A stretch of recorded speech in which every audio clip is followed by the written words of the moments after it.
Now, it's Easter Monday, a bank holiday here in France, and so a day when many of us may well be cracking into an Easter egg not devoured yesterday. So who better then to welcome to the programme than Chef Mikkel Friis-Holm, who is an award-winning chocolatier who's joining us from Denmark. Hello to you. Thanks for speaking to us here on France 24. How are you doing? Happy Easter.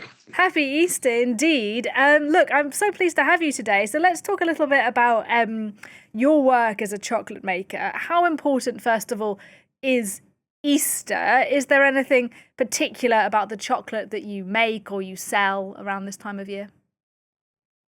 Well, like everybody else, we do some egg-shaped things for our customers because that's what will sell right now.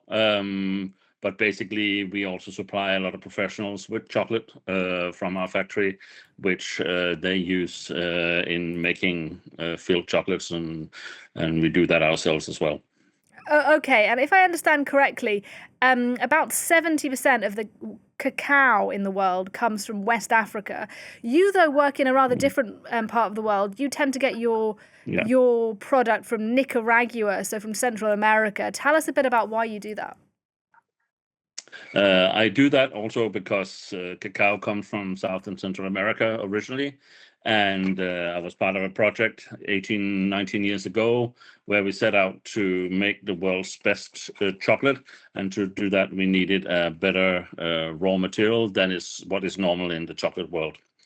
That is, sad to say, normal to have moldy beans going into the cheap confectionaries in the supermarkets, and we needed something completely different to make the best chocolate in the world.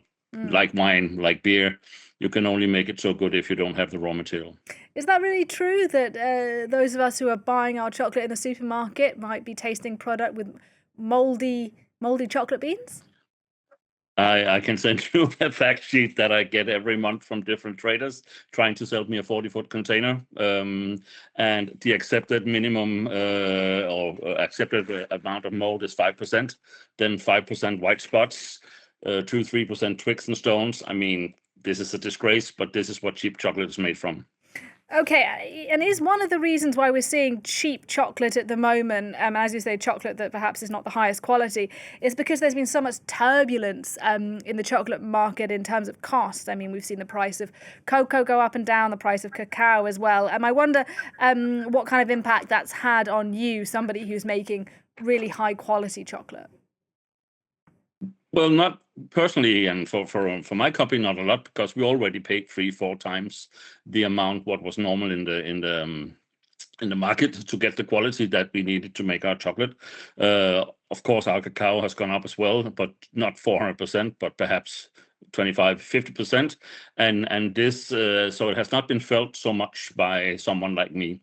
On the other hand, it's also made a lot of the big companies, brands that we grew up with as kids, totally remove chocolate from their formulations. So now it's only chocolate flavor or what we call cacao or fat glazing, which is now on top. I will not mention any brands here, but take a look at what you thought was chocolate, and now it's probably covered with something else. Yeah, I have to say I have noticed that in the supermarket where it will no longer actually say, if you look at the fine print, it doesn't always say chocolate, it'll say chocolate flavoured, for example. But let's talk, if we can, about your particular chocolate. It is definitely real chocolate, isn't it? Because you are an award-winning chocolatier. You won gold at the International Chocolate World Championship last year. Forgive my ignorance for not knowing what that is. What does that mean? How do you become a world champion in chocolate?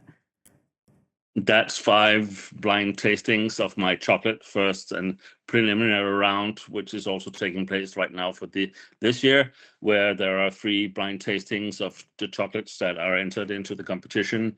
Then all winners from this competition and from competitions around the world. There's one in North America, one in South America, one in Asia as well.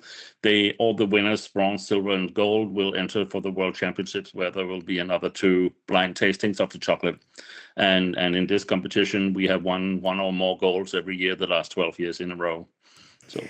And what did it mean to you to win? And having already kind of reached those heights, what's your next goal? Well, I mean, it's an ever-lasting job to keep the quality high, but also to try and move the whole chocolate business to something different. I mean, what I said before, more and more cheap brands are now no longer using chocolate, just chocolate flavor, but that makes it even more important to have the real product and sell that. And then there, it's. I mean, a winemaker, will you stop making wine because you want a prize? No, you will just try to make it even better next year. All right. Well, that's, I think, a lovely message to end our interview on. Thank you very much indeed for speaking to me today. That is Mikkel Thank you. Friis-Holm talking to us. He is, as you heard, an award-winning chocolatier.